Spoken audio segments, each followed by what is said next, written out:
This past year has been my first dive into consistent bike training, and while I made huge fitness gains, one downside I have noticed is that I get very lightheaded when going from laying or sitting to standing. The lightheadedness usually lasts for about 10 to 20 seconds, and I just have to find a wall to lean against while it passes. I haven't noticed this on the bike at all. It happens more when I am resting, especially after a long ride. I've tried doing my own research and have not been able to find anything concrete. As a result of that research, I've tried to alter my diet by adding a lot more vegetables each day and drinking more water, but that has not made a noticeable difference in the lightheadedness. Probably really good for you, though, so kudos once again, Jason. Not all hope is lost. Progress is progress.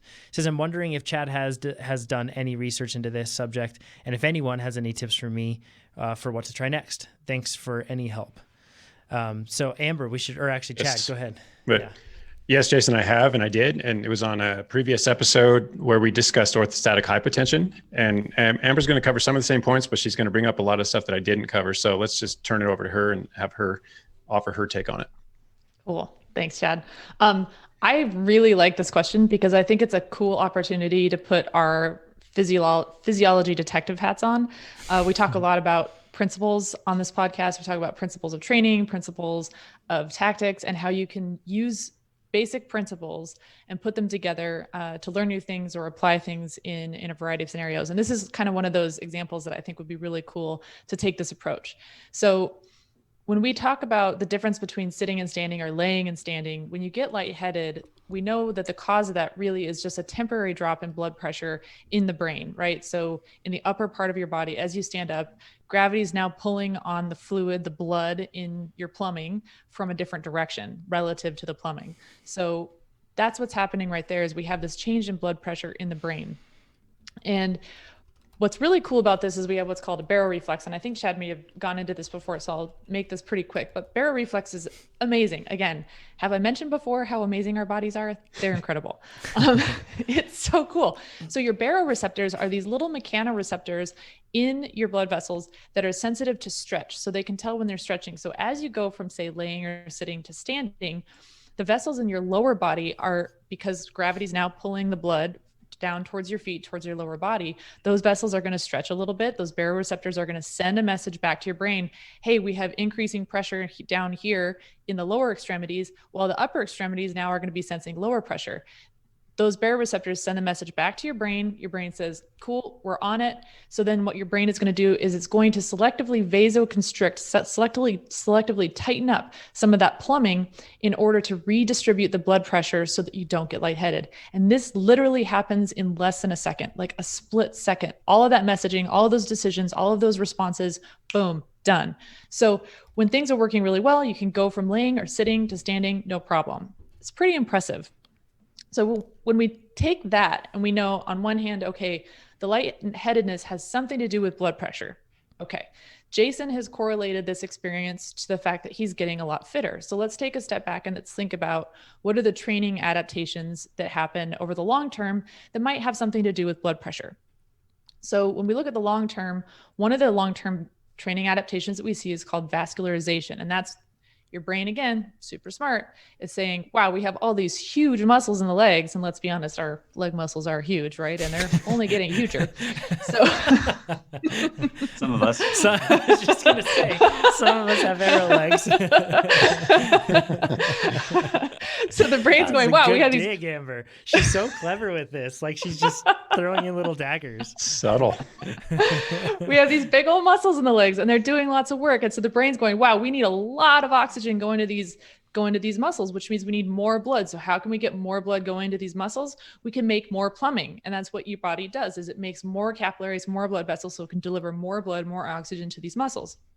Vascularization, which means now, if you think of the system as plumbing with fluid in it, the more plumbing you have, the lower the pressure in the system is going to be, right? If we assume that the amount of fluid in the system is fixed, which it is within a range, but when you add more plumbing, more volume, that's going to tend to lower the pressure in the system.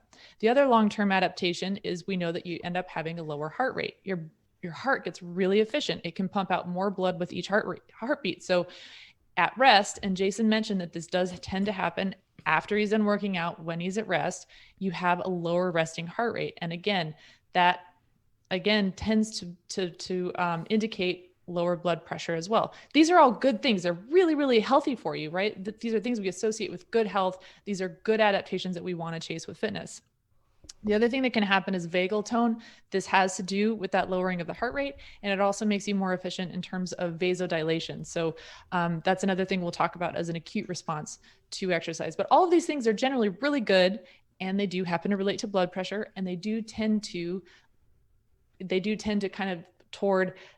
toward a lower blood pressure. So what happens in acute responses to exercise is, again, going back to vasodilation. So again, your brain's going, okay, huge muscles working really hard in the lower extremities. We need to get more blood, more oxygen. So, okay, we can't make more plumbing in the middle of a workout, but we can open up that plumbing. So it vasodilates, widening your blood vessels in your capillaries so that there's less resistance for that blood to have to get to those tissues. So when you lower that peripheral resistance, guess what happens to blood pressure?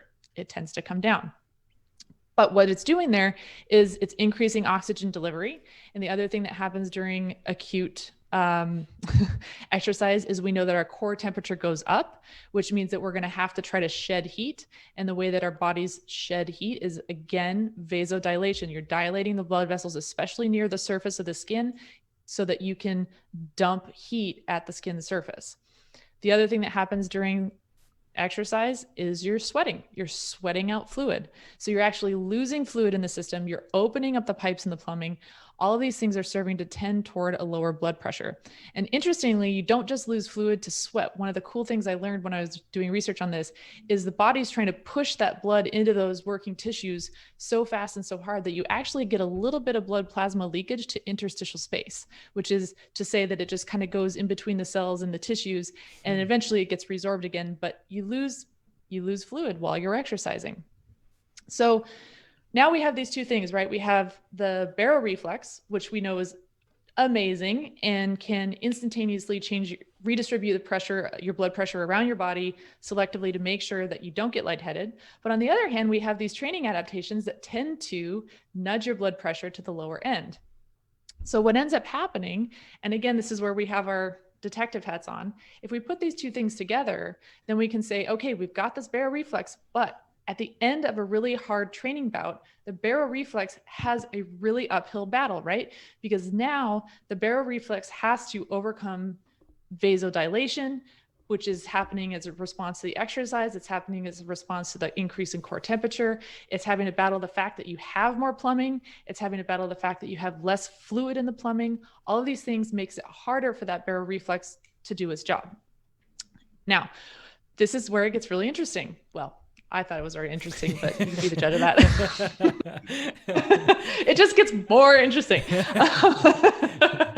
So there is a thing called post-exercise hypotension, and this is in the literature, and people are doing research on this. So check it out. It's really cool. So that would be your keyword search if you want to go on PubMed and start reading up on this. It's post-exercise hypotension.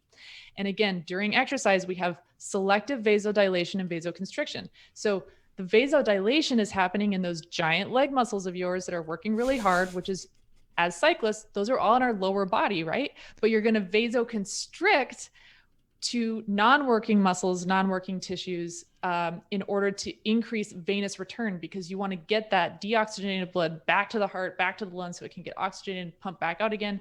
So you're vasoconstricting in some places that you're not using. And let's be honest, it's probably going to be our little upper body cyclist arms, whereas you're vasodilating in the lower legs where all of that work is happening.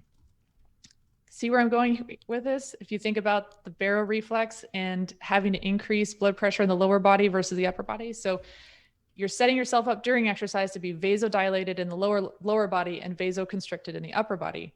The other thing that happens is we know that we have increased cardiac output. So one of the interesting things that happens during exercise is you have a sympathetic response, which is your body's getting excited. It's getting prepared for the effort of your exercise. So your heart rate's going to go up. And that increase in heart rate is going to help compensate. So it's not just like you start exercise and all of a sudden your blood pressure crashes through the floor. That doesn't happen because you have this increase in heart rate that's going to compensate somewhat. So during, let's say, a workout, initially your heart rate's going to go up, which is going to just increase your blood pressure a little bit. And then it's going to start dropping very slowly and imperceptibly back down towards baseline. You don't notice this. This is just something that your body automatically does. But then and then of course, this whole time that you're doing this, your core temperature is continuing to increase. So after exercise, where are we at?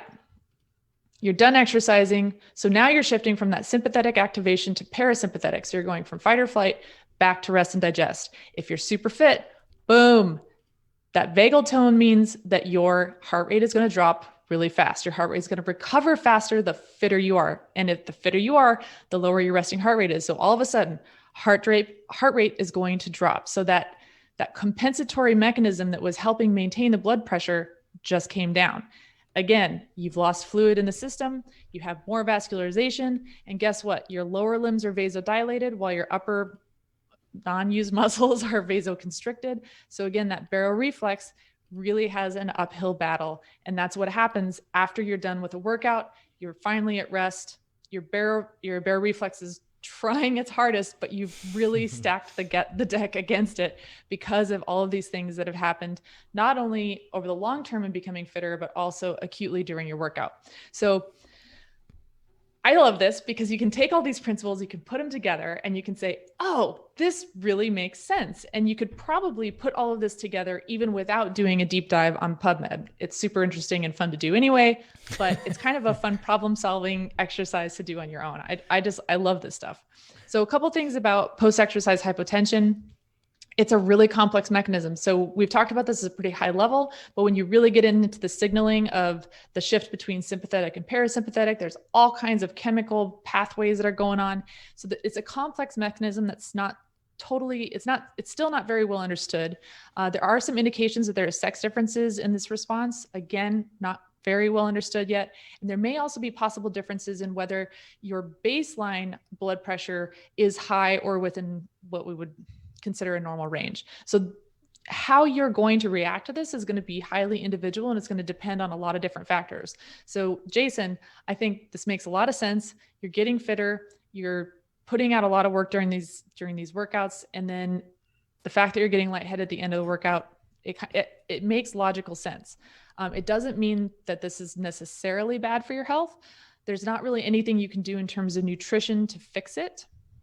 But a couple things you might try. One is we know that we have the volume of the system and then the fluid in the system. So if you can help maintain the amount of fluid in the system by staying hydrated, and I would do that, with adequate electrolytes, that might be something to try. So you're trying to maintain a higher level of blood plasma volume.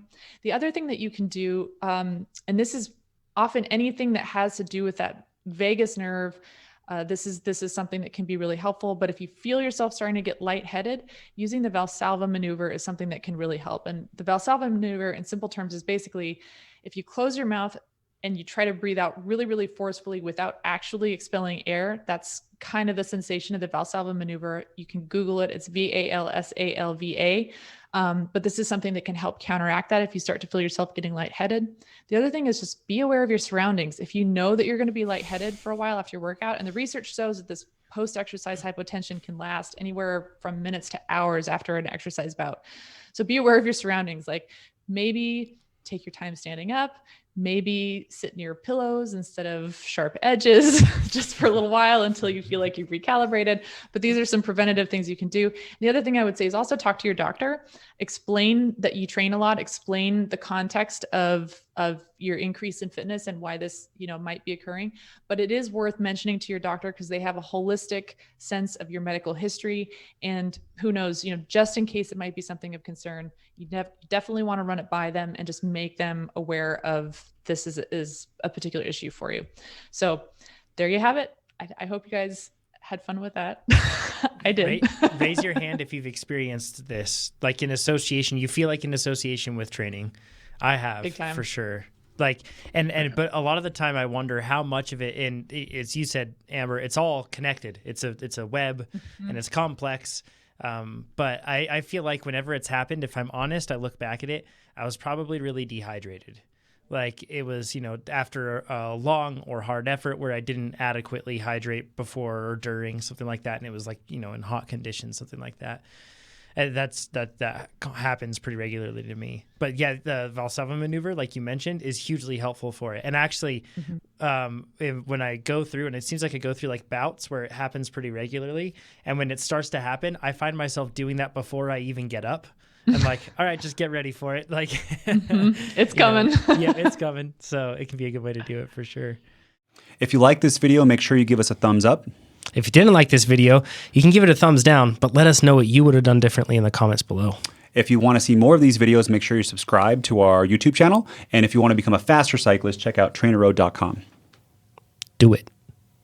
If you think I have better hair than Jonathan, give it a thumbs up. If not, leave a comment. My hair is better than his.